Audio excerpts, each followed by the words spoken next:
I don't know if you know this, but first of all, the first message that's coming through is that this reading is going to age really, really well for you. And you know, when you think about something aging really well, I'm also seeing it as a reference point that you're going to be looking back at, and it's going to mature with time. Something is going to age really, really well. It kind of reminds me of a prophecy, like keep going until the prophecy's fulfilled. And then once it's fulfilled, it's like, oh, that was the moment it was reinforced, or that was the moment where I'm seeing it as synchronicities aligning on your third dimensional journey to just reinforce something that you already know. I'm going to use that as a keyword, something that ages really well. I'm also seeing it as timeless. So there's constant elevations or upgrades that you're going to be going through. And I'm seeing some kind of recalibration happen in your field where reality is now corresponding to reflect and mirror the internal hidden transformation that you've been going through. I'm hearing when it comes to your internal realms and how that's opening up new pathways of experience for you. Anyway, we have an astral travel message today, but for some reason, I'm being called to open up with the Cosmos Oracle deck just to give you a rundown of what the theme is for your life. And based upon how this lands or how this hits, you're going to know if this is for you. So we have Solar Zenith. Solar Zenith talks about your connection to Source, and it's literally about you being a cosmic bridge. Of course, we have maybe like the wise sage or the guru. I'm hearing we have to confirm this message or clarify this with a cosmos vision. So let's see what this is. I'm going to read this for you in a minute, but it's all of your energy centers being perfectly aligned. So there is this dissolving effect that happens in your field where time stops and it's just you and the light. And this in this system, there is a remembrance that you have that we've all emerged and sprung forth from this same source of light.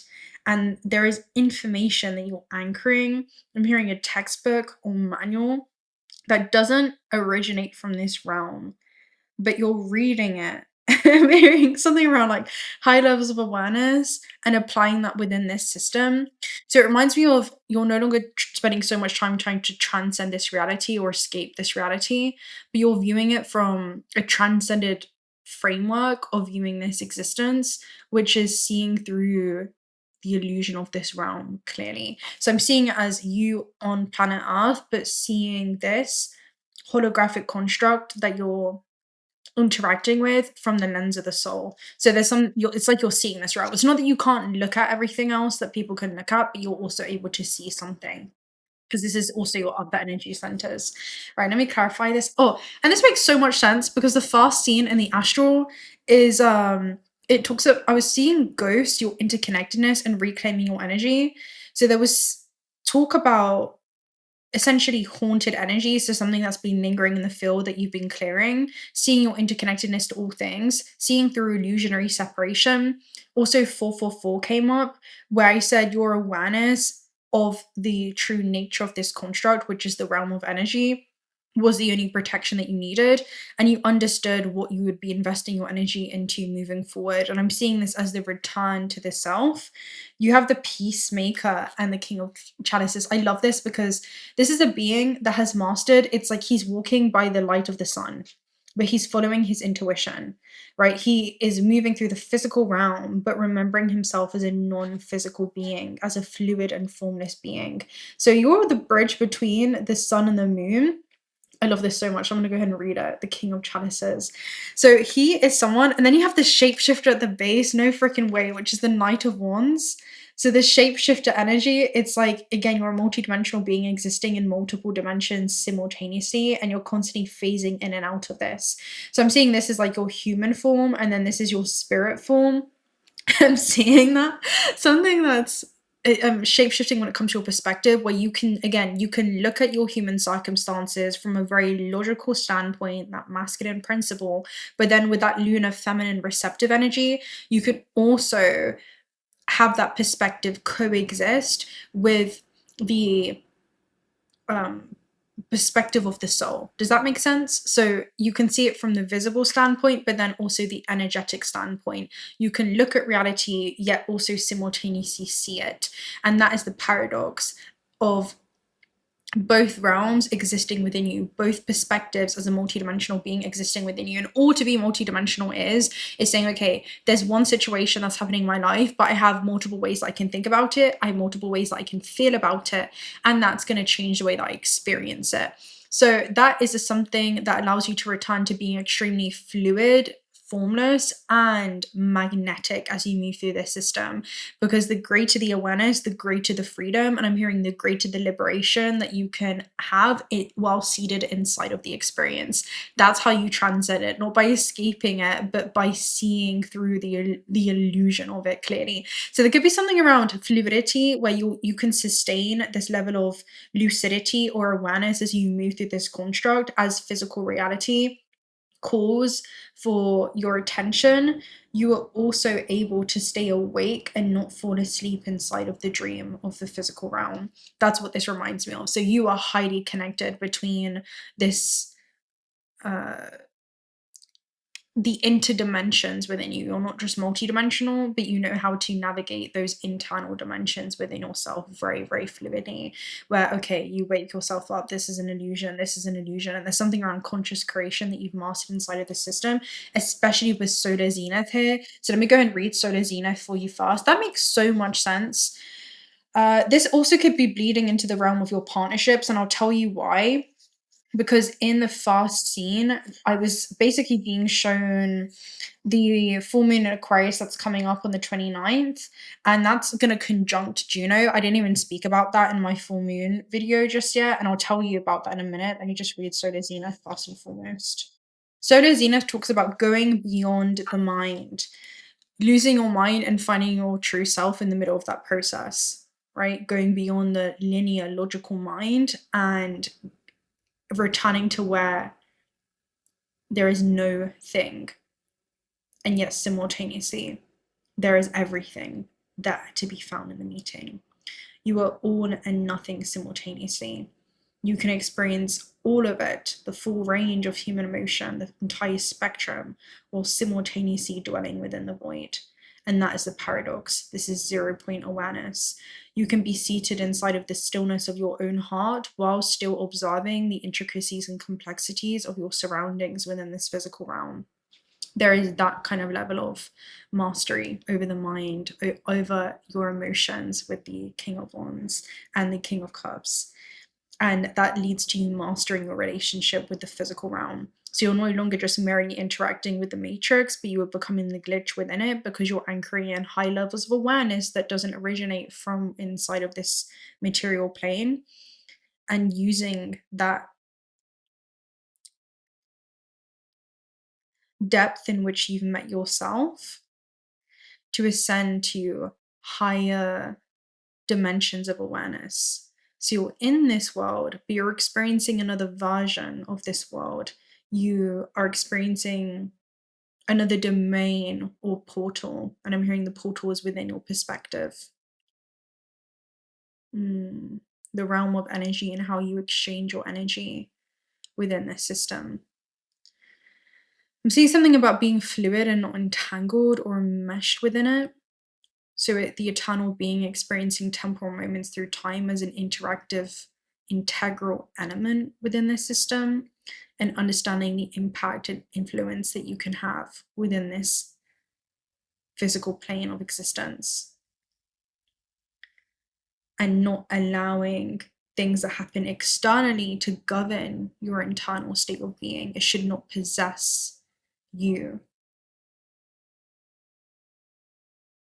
There are many frequencies that you can possess as a conduit in this realm and streamline, yet you can also, I'm hearing, release them from your being and be one with the wind once again. I'm seeing everything can be found in the meeting, and also nothing at all. Yo, if you're still here, I've got so much love for you. Okay, we meet with the sun at its highest point. So this is seeing life on Earth through the perspective of Source.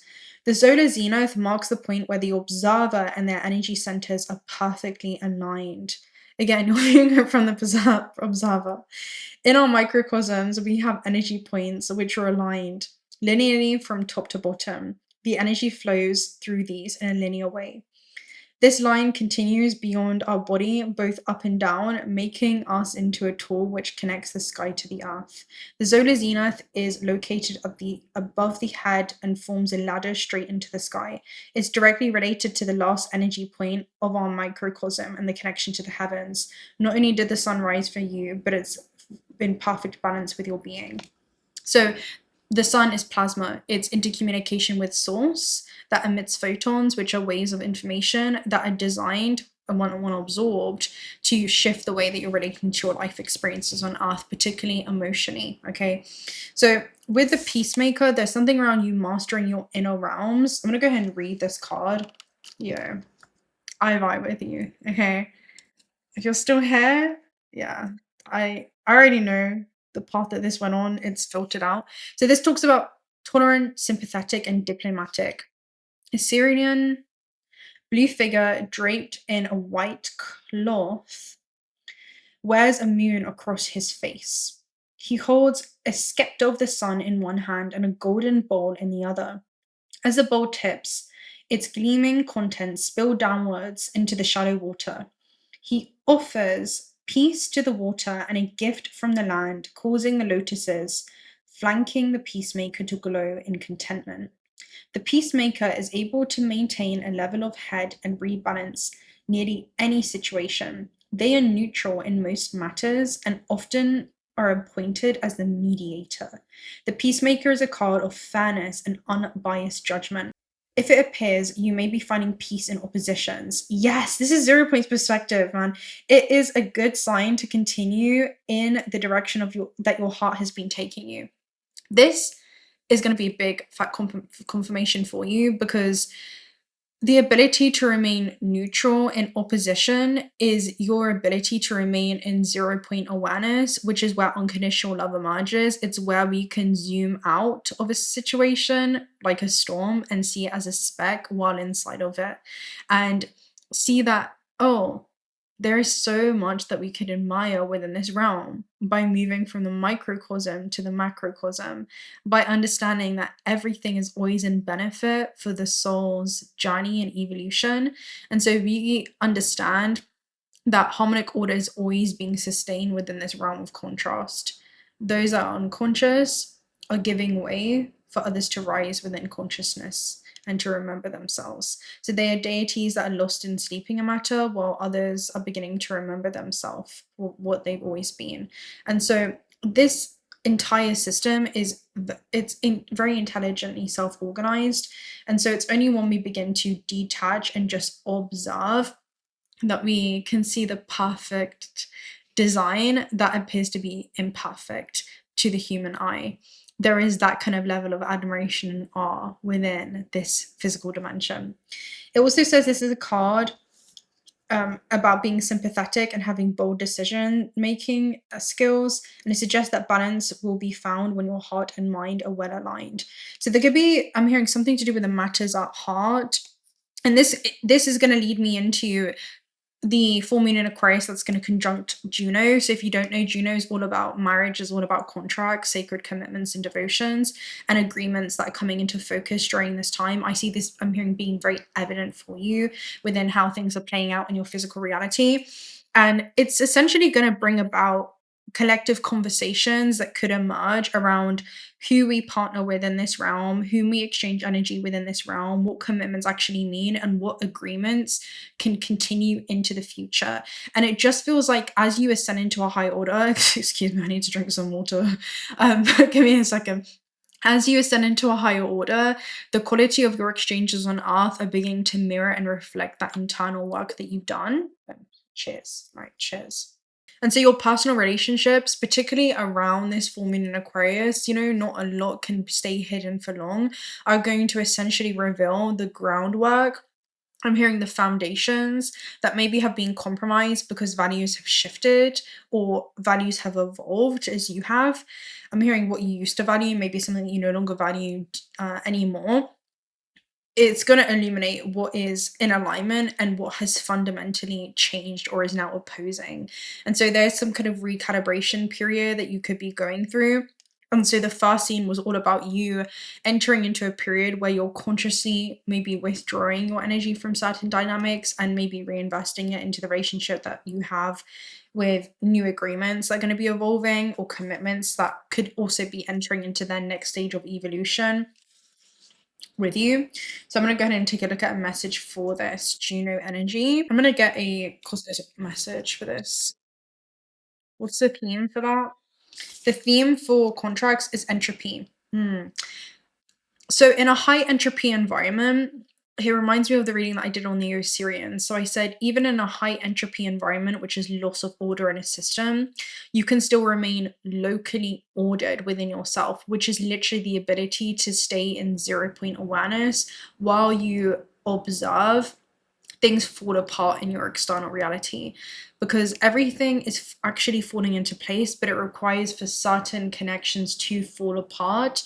And I'm seeing a point of destabilization. It's very much Uranus energy, where it leads to a breakdown so that new systems can emerge and spring forth that would not have been able to otherwise if there was not more room created. So there's some type of recalibration period where I'm seeing like a nucleus of family begin to break down and simultaneously create these new threads.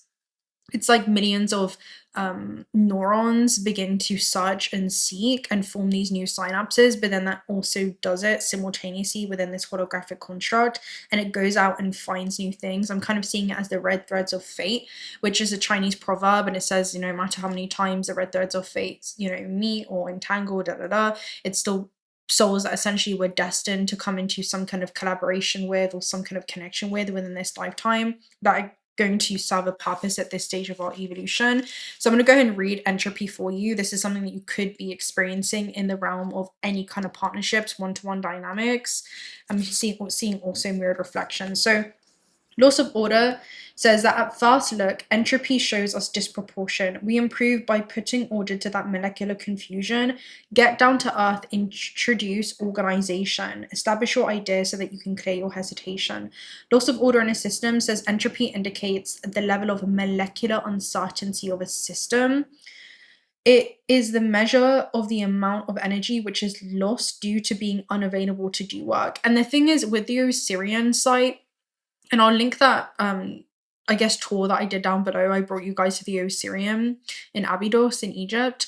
And I literally spoke to something around these mysterious waters that the Osirian has, which is this hidden wellspring of knowledge that it can streamline into its earthy experiences.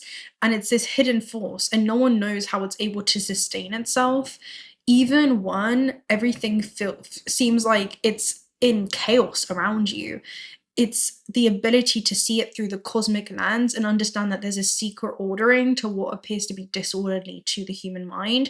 So I'm seeing it as revolving doors, like a revolving door type of energy. It could be what could have been, and this is going to come up. This is going to weave further through this reading, but I'm just going to use the revolving door as a, I love this message. Okay, this is about to get so deep. I feel like we're only getting started. Can you define a revolving door, particularly when it comes to Juno energy? So sacred contracts of some kind. So a revolving door of some kind. And you're going to see, it really gets into it in the astral. I'm only beginning to understand. It also says, derived from the Greek word, which is the meaning of something being confused, because it has a twisting motion. Turn around, return, or change the layout. It is the transition from a disorderly state to an even more disorderly state. There are notions of microscopic order and disorder. That's what it is. And if you zoom in too much, it's not going to make sense. It's only when you begin to zoom out that you can understand the intricate tapestry that is woven through the fabric of space-time and your existence. And I'm just seeing something being stitched, or something seamlessly flowing through this self-organized path, right? So it's different beings that are beginning to emerge to assist you. I'm also seeing beckoning that are rising up to meet and greet this version of you. So a revolving door is something that repeatedly brings people, energy, or experiences in and out through the same point of entry. When applied to genomic or ancestral energy and sacred contracts, it describes a reoccurring energetic gateway through which certain relationships, roles, gifts, or unresolved patterns continue returning across generations or lifetimes. It could suggest the same essential contract that keeps re-entering your experience through different people, identities, or circumstances until its purpose has been fulfilled, negotiated, or consciously closed. The characters may change, but they keep entering through the same energetic door. So that could be a sacred contract connected to protection, abandonment, service, power that could repeatedly appear through different relationships. The outer form changes, but the underlying energetic agreement remains familiar. It's like different actors continuously entering and leaving through the same door, each arriving to play another part of the same unfinished story. So something encoded perhaps within your ancestral line in order for something to be integrated. Now I'm seeing, how would that link to entropy and loss of order in a system where there is some kind of secret order to what appears to be disorderly? And what would the revolving door look like if there were energy exchanges that were now mirroring the higher order that the human has evolved or ascended into? That's what I'm seeing with solar zenith. The revolving door could represent the point where energy, people, contracts, and experiences continuously enter and leave a system. From the perspective of entropy, that movement may initially appear chaotic, which shows relationship endings, roles changing, old structures dissolving, people cycling in and out. It looks like a loss of order because the previous arrangement can no longer hold. And that's because you're literally no longer the same version of self. So certain partnership or dynamics can't sustain themselves if you're no longer reinforcing the same expectations that people have subconsciously had of you, because that's how the nervous system is hardwired. And as you reinforce these new ways of being, it becomes disorientating to those around you, simply because the contract that emerged from the previous version of self that you are, let's say, collapsing into form, has now transcended or shapeshifted into an alternate version of self. And so the contract either has to evolve with you, or I'm hearing you evolve beyond it, and there becomes a frequency gap to the point where it's no longer part of your reality. So that shows disorder that is actually part of a hidden reorganization that's happening in your life. What appears random from inside the transition may be the system releasing outdated arrangements so that it can reorganize around a higher level of coherence. That's exactly what I see happening in your field. The old order has to loosen before the deeper order can become visible. The chaos is not always the absence of order, but sometimes it is order changing form. The revolving door then becomes not just about repeating the same cycle, but it becomes a mechanism of selection and recalibration. Whatever can no longer match the evolved state exits, while people, opportunities, and exchanges that reflect the new state are permitted to enter. So there are new energies that are about to enter into this revolving door, especially if things have been cycling back around. That's what I mean. There's like contracts that are dissolving from your field simply because they're no longer being renewed through your attention or participation. You're no longer engaging or interacting with them merrily. Again, you're anchoring in higher levels of awareness. And once consciousness becomes aware of itself, it begins to behave very, very differently. So there's something that you're doing where you're behaving very, very differently. Also, before the evolution, the door may have operated unconsciously. This could have been where there was same wounds entering through different people, unequal energetic exchanges that kept repeating, or old contracts that were returning through like new faces or new disguises. It was the same energy that you were meeting through different people. And that's basically transcending from karmic contracts into more soul contracts. That's the energy. And I'll leave the teaching that I did for this down below as well. Let me know in the comment section if I don't. After the human has evolved into a higher internal order, the revolving door begins mirroring that change. It could look like cleaner exchanges where energy is being reciprocated rather than drained, faster exits where misaligned people situations cannot remain inside the system for as long, or more precise arrivals where the people entering carry qualities that correspond to the person's current level of consciousness, self-worth, and responsibility. There also could be a completion instead of a repetition, where a returning contract may come back not to restart the cycle, but to be resolved from a new level of awareness. And this isn't something that we should attach to, because ultimately it requires sovereign beings to step into a co-creation, and I'm hearing to transcend beyond what the unconscious would have done. And that's not something that we can, we're not here to change or impart that on anyone, right? So there's a natural filtration that's happening where the door still moves, but it's no longer giving equal access to everything. And that's what the 444 is. It was all about your awareness and that being your form of protection. So it's a building undergoing a renovation while people are still entering and leaving. From the lobby, it appears to be noisy, disordered, and unstable. But behind the disruption, the entire structure is being redesigned around a more advanced blueprint. This is literally what's happening in your life. Once the renovation is complete, the revolving door no longer admits people into the old building, but instead it delivers them into an entirely different environment. So it's circulating with what feels compatible with your future, because Aquarius is very futuristic. It's, forward, bigger picture thinking type of energy. That's what it is.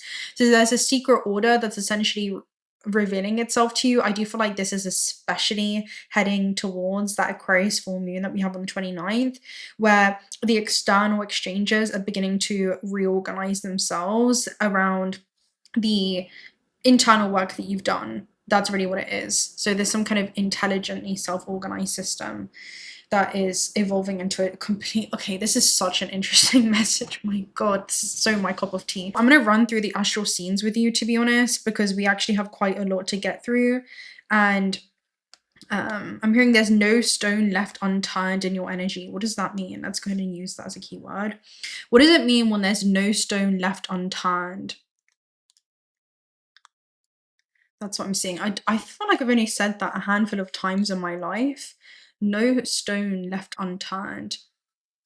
That's what it feels like with any kind of contracts in your means that no stone left unturned means that every possibility, detail, hidden issue, or avenue has been thoroughly examined. I'm seeing it as when you go through an airport security check, there's some type of check where anyone that's going to be in your field is designed to be with this version of you, like the healed version of you. There are some people that are designed to be with the unhealed version of you. That's what it reminds me of.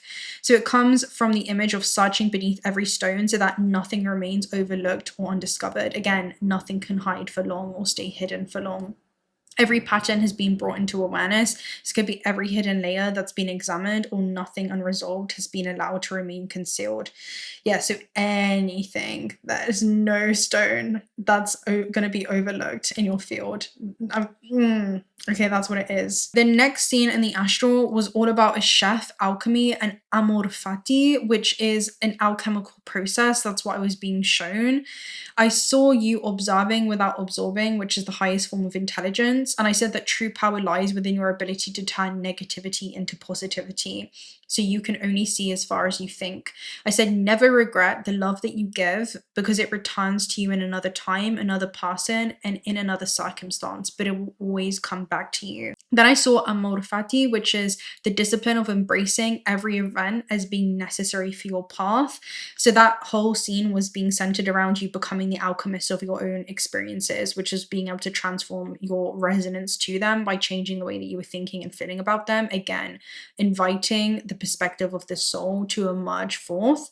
And rather than absorbing everything that was happening around you, your power lied through your conscious observation of, I'm just seeing again the high priestess saying less than necessary, and just seeing this revolving door happen where everything that was, coming out was something that you didn't see as difficult anymore. You were transforming difficult experiences into a deeper sense of wisdom and just embracing every chapter as part of your greater path that was unfolding.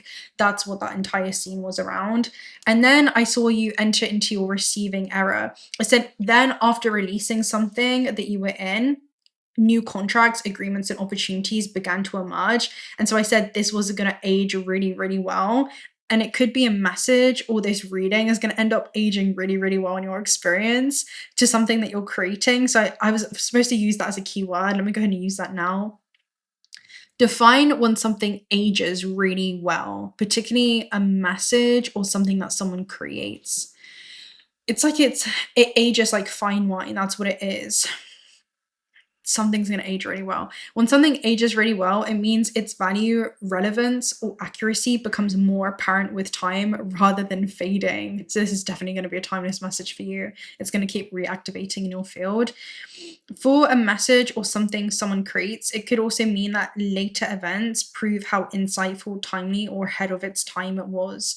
People may not fully understand it when it's first shared, but as circumstances unfold, the message begins to make even more sense. So it was created for one moment, but time revealed that it belonged to many. Yeah, this is what it is. Right. Yeah, that's so funny. Okay, so this is going to become evidence for you. So yeah, the entire scene was that once space was created through this release, then life naturally began filling your entire realm of existence, like your entire field, with new opportunities that were more aligned. And the emphasis was on entering a season of receiving where your creations, your message, or your future agreements continued appreciating in value over time. Then the next scene I saw was all about art class. And I said that there was a paper that was really special and there was a teacher overseeing your work. And as you began to write on this paper or draw on this paper, the ink bled out and created this beautiful design. It was something that was very expansive and a co-creation that was taking place. And then the teacher was being complimented and she felt deeply flattered, but it was a season of her learning to accept what it is that she was previously like really reluctant to. And she was admired by so many of her students, but she didn't really take it all in until that moment. And so the expanding ink is illustrating some kind of co-creation that's taking place in your field with life itself, with the divine itself, and it's allowing space for something new to emerge very naturally from you. I'm hearing as a natural unfoldment back into your own soul's core essence. And it also reflects learning to genuinely receive appreciation rather than deflecting the impact that you have on others. So I feel like you're about to step into that season. And then the next scene was feeling the future before it arrives. And that message was deja vu that you had got inside of the dream and you realized that you didn't need to win $1 million, but instead you could fill your body with the exact same feeling, the exact same sensation that it would give you. And you would have already felt like you won the jackpot in your life because physiologically your body cannot tell the difference from an event that you're reliving from the past or a vividly imagined future. If you can travel to your future visually, you can travel there emotionally, and you can anchor in that emotion to your body in the present moment. You can do it in the memory, you can do it inside of your body and in the now. That's how you collapse time. That's how you become a vibrational match to the outcome itself. Therefore, the outcome seeks you within the field because you are that version, right? You are embodying that parallel. And so reality begins recalibrating itself because the signal that you're sending out into the quantum field brings you back the opportunity that's in resonance with, I'm hearing, the version of self that you're inhabiting within your current timeline. Does this make sense? So then I said that you were feeling the future before it arrived and you were embodying that version of self. And so that shows that your nervous system literally responds to lived emotion rather than external timing. And by embodying the feeling of your future in the now, you were aligning yourself with the version of reality that you were preparing to experience. So I'm seeing as you preparing for some kind of future, preparing for some kind of opportunity, and feeling gratitude in the present moment because there's so much more magic that's about to unfold in your life. The next scene was all about an infinite child, and I was seeing you looking at yourself as a baby. You were stepping back into that scene, and the children were speaking about Atlantis energy and then also Lemurian energy. So I'll link the reading that I did on that down below. That could be really prominent in your field right now.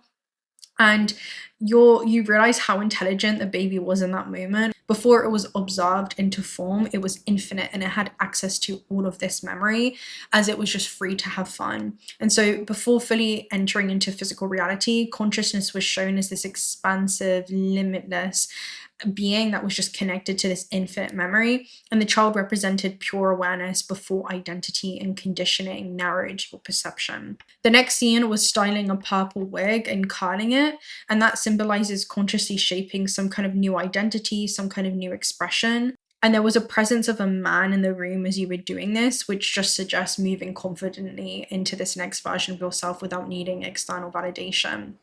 The following scene I saw was all about birth, legacy, and forgetting, where there was this woman that was pregnant, and there was these really powerful ocean tides that came in so fast that it started flooding this petrol station.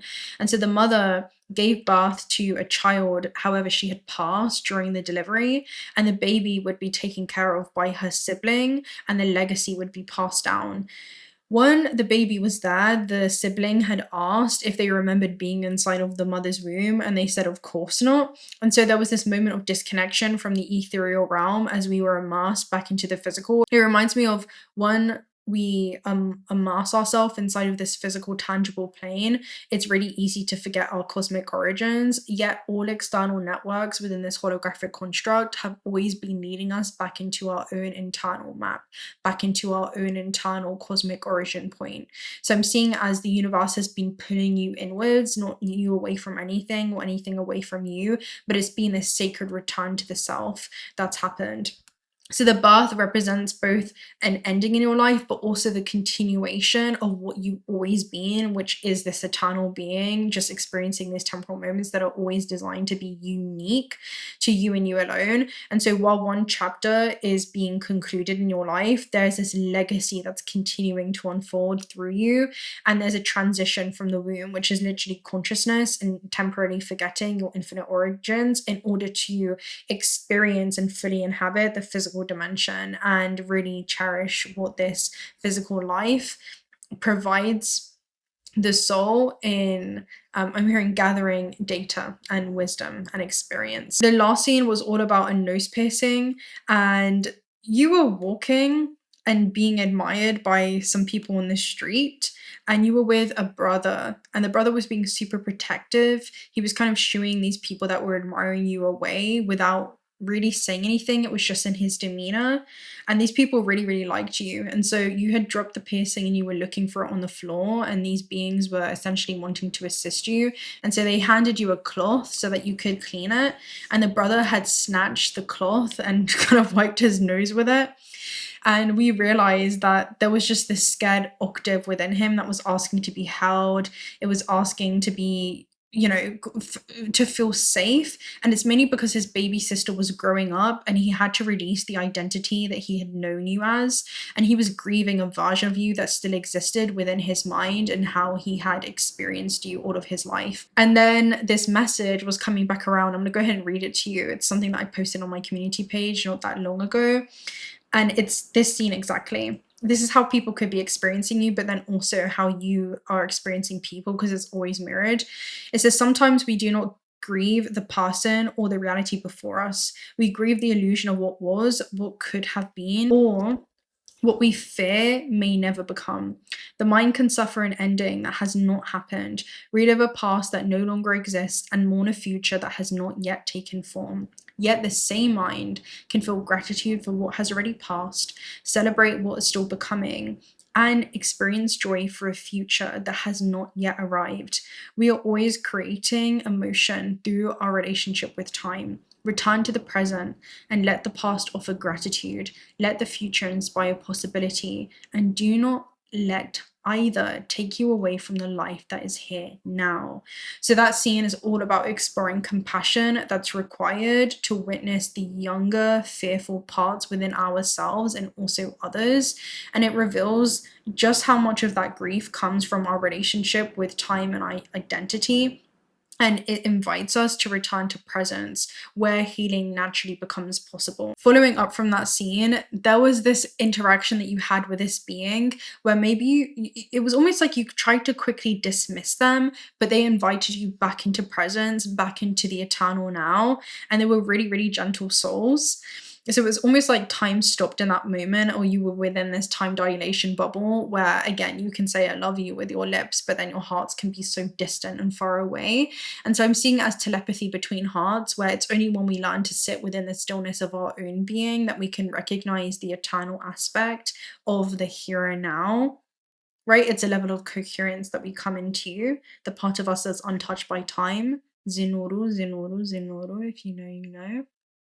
is unaffected by what has occurred within our space-time travels because we've only ever been moving through the eternal now.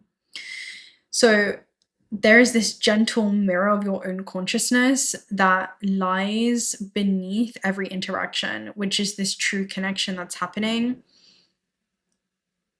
within the invisible architecture of this realm. It's one consciousness interacting with itself through many mediums, through various mediums. So that's what I was seeing. It was like time begins to dissolve, and I'm hearing the moment that time dissolves, the illusionary separation between each and every one of us begins to fade away. And what we're left with is only light, because it is all light and it doesn't have to look like light for it to be light. There's that type of essence, right? So that's the deepest form of love. True unconditional love is that state of awareness of what it all is, essentially, right? Through that remembrance of this system. So with that being said, I'm going to go ahead and close out with one message for you. It's probably going to be a gateway of the light activation. Or should we get one of these? I'm going to get an advice message for you. Cosmos Oracle. Your advice is proton. Proton is actually a positive electrical charge. So there's something around remaining in a high vibration as synchronous rotation, which is almost like the revolving door happens. It talks about those who don't want to see or those who don't want to be shown energy, where even the moon has a dark side too.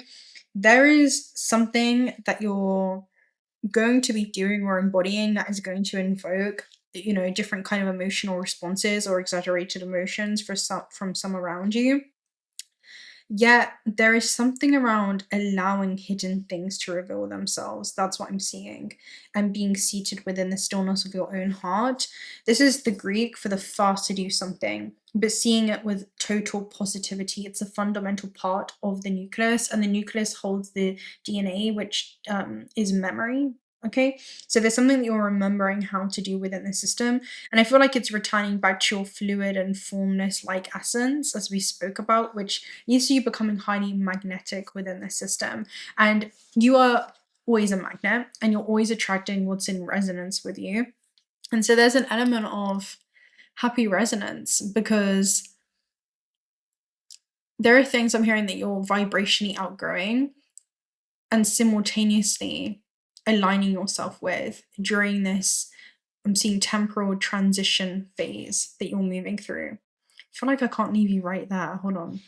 Let's get clarification with Proton for the advice.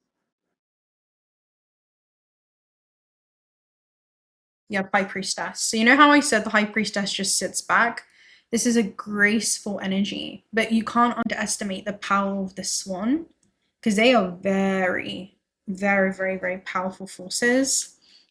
I'm going to read it for you. The High Priestess she says less than necessary. She utilizes her lens of discernment, and discernment acts as an energetic barrier to determine what's happening within the hidden realms of those around you. So, know what people are saying, but what they're not saying. She has really great pattern recognition. So, this is a good omen, clarity, and protective energy. This is effortlessly floating across these beautiful waters in these elegant patterns. She's at peace with her existence and understands that which is buried deep within the mind, not just hers, but also those around her. She is your guardian for all important magical transitions and reconnections. So, again, there's some kind of reconnection and magical transition that you're going through. The High Priestess is an octave within you that's seated at a high level of understanding about what's unfolding when it comes to your third dimensional space time travel journeys and why. There is a higher order. You may not be able to connect the dots looking forward, but you are going to be able to connect them looking back. And so there's a deep knowing that you have. It's an internal dialogue with your own soul. So seeing things from a positive perspective. Again, you can only see as far as you want to look. With grace and warmth, she unlocks your unconscious and reunites it with your conscious. As she drifts to the melody of the universe, everything comes swirling back to you in a brilliant flash. You feel more connected to yourself more than ever. A glowing shield cascades down the neck of the brilliant red swan. Oh, this reminds me of a message I had the other day. Let me close out with this. I literally spoke to Tanya about this, and I channeled this during her message, and it was something that I wrote down because I was like, that was so beautiful. All right, so enveloping something, that's what came through, and it means to completely surround, cover, or immerse you. So this is a force within you. For example, a sense of peace enveloped her, which means that she was wrapped in peace, and it moved through her entire being, almost like a warm blanket. So it's being immersed in an atmosphere, a presence of energy, and it's something that is contained within you. If this one comes up when you have a decision to make, take as affirmation that what you feel in your mind is what your heart needs to. And know that if you've been waiting to take the plunge into something new, now is the time. I'm going to read you one last thing that I have, which is about the high priestess and the devil. And I'm going to leave you here because this is the only advice that you need. I said, when you encounter a highly conscious person, one of two things tends to happen. One is you allow them to initiate you into a higher version of yourself by revealing the parts of yourself that you're unconscious of. And the second is that they trigger your ego so deeply that you reject the mirror entirely, withdraw from the connection, and project your shadows onto them. I said, imagine that within every person, there are two voices standing before the same mirror. One is the higher self, and the higher self does not arrive to condemn, shame, or punish. It simply holds up the mirror and says, look, this is the part of you that is ready to be seen. And the other voice is the ego. The ego was built to protect the identity that you already know. So when the mirror reveals a pattern, a wound, or a truth that threatens that identity, the ego does not always experience it as liberation. Sometimes it experiences it as danger. And in that moment, one of two things happen. You either allow the higher self to initiate you, you look into the mirror, even when the reflection is uncomfortable, you recognize the unconscious pattern and release the version of yourself that was built around it and step into a more expanded identity. Or the ego grabs the mirror, turns it away, and says, that cannot be me, which is literally the synchronous rotation card. It talks about those who don't want to see or those who don't want to be shown. It blames the reflection, it rejects the messenger, and it creates a story to protect the old self from being dismantled. But the mirror isn't the enemy. Instead, it's simply revealing the doorway. And the higher self says that this is your invitation to evolve, while the ego says, this is a threat to who I believe I am. And that's the internal initiation. Will you allow truth to transform you, or will you defend the version of yourself that the truth has already outgrown? That's what we see happening within us all the time. And then also, these are octaves of consciousness that we host within ourselves. And so, of course, we can recognize them and those around us. And then we also play on these external archetypes as well. Of course, that's consciousness collapse into form, and we can embody and shape shift between them. So that's the advice. And I feel like that's all that you need to know.